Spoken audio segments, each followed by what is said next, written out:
The most bullied person on the world. You think you're the most bullied person in the world? One of them, if you really see what people are saying about me. Je suis l'une des personnes les plus harcelées au monde. C'est ce qu'a révélé Melania Trump, première dame des États-Unis, dans cet entretien à la chaîne ABC. Rare entrevue de la part de la première dame des États-Unis qui a été diffusée hier soir à 22 ans. C'est le premier sujet de notre table des communications avec Martine Saint-Victor et Louis Aucoin. Bonjour à vous deux. Bonjour. Vous avez regardé, je suis sûre, beaucoup d'aspects dans cette entrevue accordée par Melania Trump. Martine, qu'est-ce qui a retenu votre attention, vous? Il y a quelques surprises. La première, d'abord, c'est que l'interview a été accordée à ABC et non à Fox News. On surnomme souvent Fox News Trump TV à cause de son allégeance au président. Donc, il y a cette première surprise. Il y a aussi le fait qu'il n'y avait pas de préconditions à cette interview-là. Donc, selon le journaliste qui a fait l'interview. Et aussi, si vous me permettez, Le Figaro disait cette semaine, Melania est experte de la communication non verbale. Les exemples de soi-disant bourdes médiatiques qui ont viré au succès de communication sont nombreux, trop pour ne pas être seulement des coïncidences. Donc, c'est la première fois qu'on l'entendait solo et je pense que ça le résume bien parce qu'elle était toujours très non-verbale et c'est la première fois qu'on l'entendait vraiment parler sans script. Si oui, mais bien briefé, comme on dit par contre. Ça se fait pas comme ça sans Non, ça se fait pas comme ça. Et puis elle était bien préparée parce qu'il y a toutes sortes de sujets sur lesquels glisser. Puis dans le fond, par exemple, il y a plein de sujets qu'on sait qui vont être abordés durant cette entrevue-là. Par exemple, les infidélités, on en parlait tout à l'heure. Puis on sait que cette question-là va venir. Donc, on est capable de se préparer à l'avance, même s'il n'y a pas de conditions mises. Et ça, c'est quand même le journaliste qui l'affirme, là. On va le croire sur parole, mais moi, j'aurais un petit doute quand même que la Maison-Blanche laisse aller la première dame comme ça dans une première entrevue solo sans demander aucune condition, quand même. Il y a tout un momentum aussi, là. Pourquoi on accorde l'entrevue maintenant et pourquoi en Afrique, loin des États-Unis? Est-ce que vous avez vu quelque chose là-dedans, vous?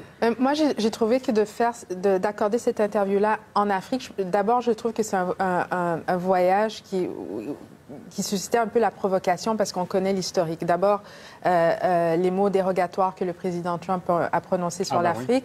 Ensuite, sur Haïti. Et aussi, il ne faut pas oublier que Melania, c'est une birther, hein, c'est-à-dire que c'est quelqu'un qui remettait en question la légitimité de Barack Obama à cause de sa citoyenneté. Le président Trump, lui, s'est excusé pour ça. Elle ne l'a jamais fait. Donc, je trouve qu'il y avait un côté de provocation et c'était une des surprises. D'abord, pourquoi le voyage en Afrique et pourquoi l'interview en Afrique? On ne connaît pas Melania quand même comme étant une grande humanitaire. Donc, je trouvais qu'il y avait un décalage. Vrai. Mais son projet Be Best, qui est destiné aux enfants. Puis les premières dames, c'est arrivé souvent dans l'histoire des États-Unis, leur premier voyage. Dans leur premier voyage, ça se passe en Afrique. Il y a des raisons pour ça. C'est plus simple d'aller en Afrique souvent que d'aller dans d'autres pays où là, il faut rencontrer une série de dignitaires, une série de personnes riches et célèbres. Alors, il y en a beaucoup moins au Ghana. Et puis, c'est plus simple à organiser. Et ça tombe bien, c'est assez commode juste avant les élections de mi-mandat que la première dame, tout à coup, ait autant de visibilité dans les médias. Je suis certain qu'à la Maison-Blanche, il y a quelqu'un qui a eu cette arrière-pensée. Et elle a été questionnée sur les infidélités supposées, les accusations, les allégations d'infidélité de la part de Donald Trump et d'agression sexuelle. Voici ce qu'elle a répondu aux journalistes. It is not concern and focus of mine. I'm a mother and a first lady. And I have much more important things to think about and to do. I know people like to speculate and media like to speculate about our marriage and circulate the gossip. But I understand the gossip sells newspapers, magazines, getting advertisers. And unfortunately, we live in this kind of world today. Donc, elle a des choses beaucoup plus importantes à faire et à penser que ça. Louis, qu'est-ce que vous pensez de sa réponse? Vous savez ce qu'elle vient de faire? Elle vient de dédouaner toutes les prochaines infidélités, toutes les prochaines incartades qui vont arriver. Elle vient de dire, moi, ce que j'ai à faire est plus important, donc tout ça, ça ne me concerne pas. Et ça ne me concernera pas non plus dans le futur. Donc, c'est calculé. Hein? C'est sa réponse pour les prochaines années. Je ne sais pas combien de temps le président va être là, mais pour la durée de son mandat, certainement. Martine?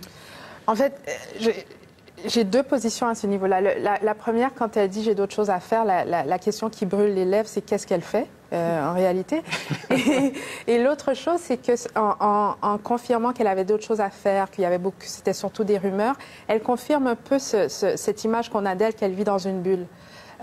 Hillary Clinton, à l'époque, avait répondu de manière beaucoup plus catégorique aux accusations de Bill Clinton. Et Melania, pour moi, ça n'a fait que confirmer effectivement qu'elle était retirée et puis que peut-être que le président et elle vivaient deux vies parallèles. Et par rapport à son rôle de première dame, elle dit qu'elle aime beaucoup ce qu'elle fait à la Maison-Blanche et qu'elle conseille souvent Donald Trump concernant les gens en qui il peut avoir confiance ou non à la Maison-Blanche. Louis, je vous vois sourire. Je me dis, devrait le conseiller aussi sur son habillement parce qu'elle est très bonne. Puis je voyais cette semaine les photos qu'on a vues en Afrique. On va s'entendre, c'est magnifique, c'est des photos de films. Ça avait l'air sorti de l'aventurier d'Arches perdues.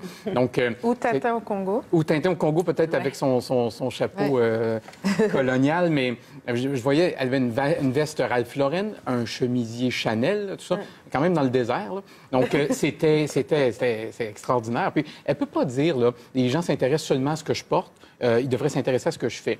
Mais elle a difficilement crédible quand elle dit ça, quand elle met autant d'emphase sur toute sa garde-robe, qui est souvent magnifique. Et elle a parlé également de la fameuse veste qui avait fait beaucoup parler lors de la séparation des familles à la frontière des États-Unis, où on pouvait lire « Je me fiche complètement de ce que vous pensez ou quelque chose comme ça ». Qu'est-ce qu'elle a dit exactement? En fait, ça, c'était une des grandes surprises de l'interview parce qu'elle a dit que c'était un message aux médias et aux critiques. Elle a souligné aux médias de gauche. Et alors ça, c'est un décalage entre ce que sa porte-parole Stephanie Grisham avait dit à l'époque. À l'époque, Mme Grisham avait dit « Non, il n'y a pas de message, vous portez trop d'attention à ça », alors qu'elle, hier, elle a dit le contraire. Ah bon, fort intéressant. Il fallait s'y arrêter ce matin parce que c'est rare quand même que Melania Trump accorde des entrevues. En tout cas, dans les 2 dernières années, on l'a vu très, très peu. Au retour de la pause, on va parler de la légalisation du cannabis au pays. Ça va se faire mercredi, là, entourer la date au calendrier. C'est là que ça va commencer. Eh bien, quelle est l'image que le Canada va projeter à l'étranger avec cette légalisation?